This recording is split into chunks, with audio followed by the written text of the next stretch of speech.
It all started on the Halloween night of 1963 in Haddonfield, Illinois.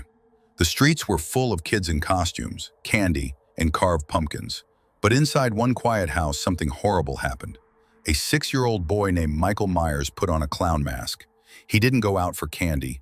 Instead, he picked up a kitchen knife and killed his older sister. He didn't scream. He didn't cry. He just did it, calm and cold. When the police arrived, Michael was standing outside, holding the knife in silence. No fear, no guilt, just a blank stare behind the mask.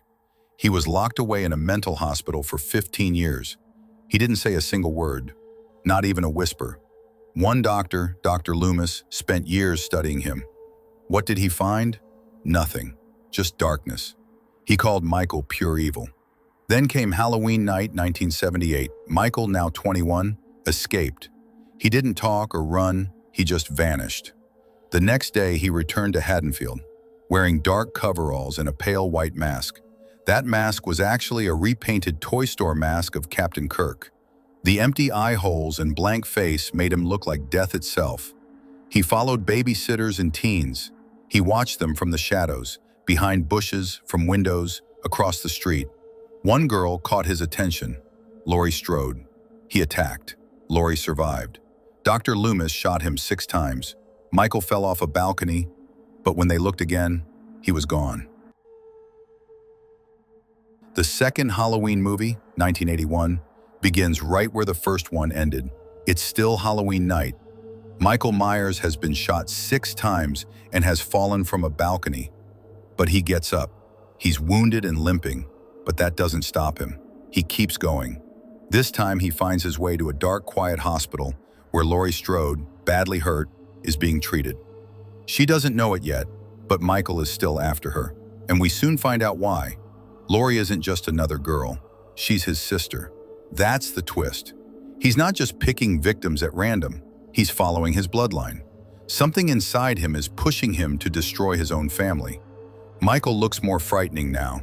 His mask is older, dirtier, and the hair is darker.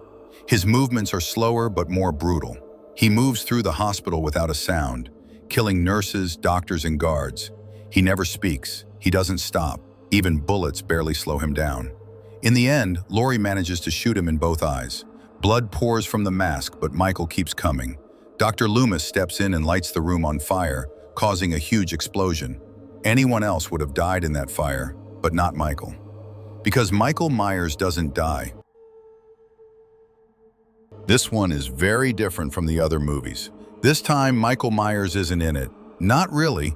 He only shows up for a second on a TV screen. That's it. Instead, the story is about a strange company that makes Halloween masks. At first, the masks seem fun, skeletons, pumpkins, and witch faces. But there's something evil behind them. The company plans to use these masks in a creepy TV commercial to hurt kids.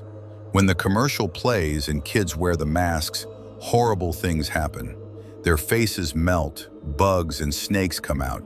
It's scary, gross, and shocking. There's no silent killer walking around, no knife, no Michael Myers, just a weird and dark plan to ruin Halloween.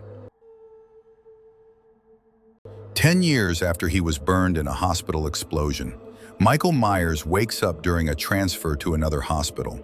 His body is wrapped in bandages, and he hasn't spoken a word.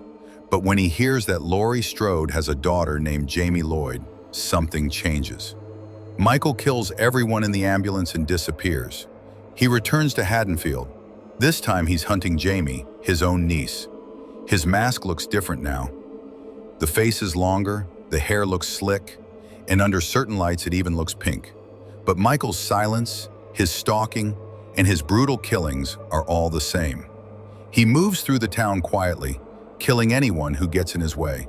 No mercy, no hesitation, just death. In the end, the police shoot him many times, and he falls into a mine. They think he's dead, or is he? Halloween 5 continues right after Part 4. Michael survives the explosion and floats down a river. A quiet old man finds him and helps him heal. For a whole year, Michael stays silent and still. But on the next Halloween, he wakes up and kills the man who saved him. Michael looks different now. His mask is larger, the hair is messy, and his clothes are worn out. He goes after his young niece Jamie once again. Jamie is scared, but there's a strange moment. Michael takes off his mask and even cries. For just a second, it feels like he still has feelings. Maybe he's not a full monster, but that moment ends quickly. Michael starts killing again without mercy. The police finally catch him and put him in a jail cell. But in the end, a mysterious man in black frees him, and Michael disappears. In Halloween, The Curse of Michael Myers, Michael is still alive, and more brutal than ever. His mask looks older with dark lips, pale skin, and messy hair. He doesn't talk, but he kills without hesitation. This time we find out he's being controlled by a strange cult using an old druid curse called the Curse of Thorn. He's like a puppet. This cult forces Michael to kill his own bloodline. He chases his niece's baby, trying to finish what he started. In one version, he gets injected with drugs and collapses. In another, he's trapped inside a circle of stones and then mysteriously disappears. In Halloween H2O, the filmmakers hit the reset button. Forget the curse, forget the cult, it's back to basics. Michael is just evil, and Laurie is still alive, living under a new identity, running a school and raising a son. But Michael finds her again. He wears a variety of masks, including a badly CGI'd one. He's taller, smoother, but no less deadly. And in the final fight, Laurie chops off his head. Finally, done, or so we thought. In Halloween Resurrection, it turns out Michael swapped clothes with a paramedic. Laurie killed the wrong man. Michael's alive, Laurie isn't. Then the movie turns bizarre. A reality show is filmed inside Michael's childhood home, and he picks off influencers one by one. There's kung fu, hidden cameras, and electrocution. It was meant to scare, but mostly confused us all. When Rob Zombie released a remake of Halloween, he didn't just restart the story. He opened the door to Michael's past and dragged us into it. This time, Michael wasn't just a mystery in a mask. He was a broken boy. We saw everything: his violent home, his cruel sister, an abusive stepfather, and school bullies. The film suggests he wasn't born evil. He was made that way, crushed by pain. As a kid, Michael hides behind paper masks, cutting them out to block out the world. But when he finally snaps, it's terrifying. Wearing a clown suit, just like in 1978, he murders his family in silence. He's sent to a mental hospital. There, he grows into a massive, silent man. His masks change too, from paper to something darker. When he escapes, he's huge, a hulking figure in dirty brown coveralls and a grimy, torn mask. He's not quite like before. He kills with rage. His attacks are brutal, loud, and wild. He's more beast than man. He even copies the ghost disguise with a sheet and glasses. But this time, it feels cruel. In Halloween 2, 2009, he changes again. Now he barely wears the mask. He roams like a drifter, hair long, beard thick, blood on his hands. He looks like a nightmare walking on 2 feet. He's haunted by visions of his dead mother, dressed in white. She leads him like a ghost, with a young Michael always beside her. It's hard to tell what's real anymore. Zombies films try to explain Michael's pain and trauma, but in doing that, the mystery fades. And Michael Myers? He's scariest when we don't understand him at all.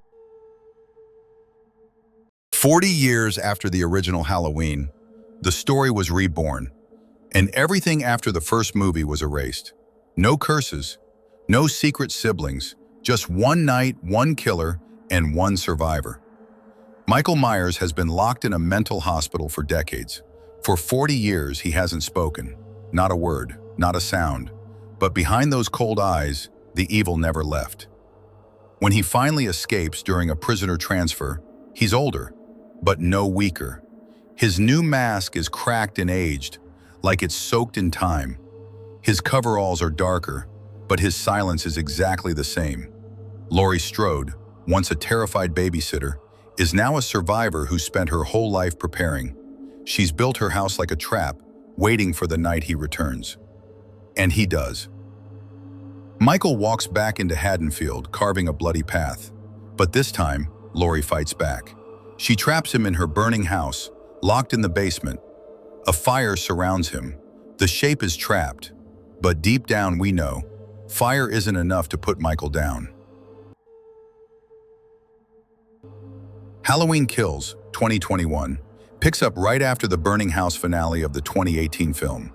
And of course, Michael survives. He walks out of the flames like something inhuman. His face is burned, his mask is partly melted into his skin, and one hand is wrapped in blood-soaked bandages. But instead of slowing him down, the fire seems to make him stronger. A team of firefighters rushes in to help, and they become his next victims. Michael slaughters them with axes, saws, and pure rage. It's not just a killing spree anymore, it's a storm of violence. Meanwhile, the town of Haddonfield decides to fight back. People gather in a mob chanting, "Evil dies tonight." Armed with bats, guns, and fear, they go after the shape. But Michael doesn't run. He charges through the crowd like a force of nature.